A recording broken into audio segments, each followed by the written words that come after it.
निकलेगा। मौलाना फजल रहमान तमाम हदें पार कर गए।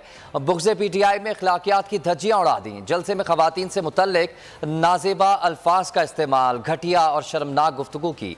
सोशल मीडिया सारिफीन भी आग बबूला हो गए। पीडीएम सरबराह को आड़े हाथों ले लिया। खवातीन की जानिब से पीडीएम सरबराह से माफी मांगने का मुतालबा किया जा रहा है। ऐसी नौजवान लड़कियां कि जो कहती है मेरा जी चाहता है। अस्तग़फिरुल्लाह, अस्तग़फिरुल्लाह। मौलाना सियासत करते करते इखलाकियात से गिर गए, खवातीन का एहतराम भूल गए, अवाम की नजरों में गिर गए। ऐसी नौजवान लड़कियां कि जो कहती है मेरा जी चाहता है।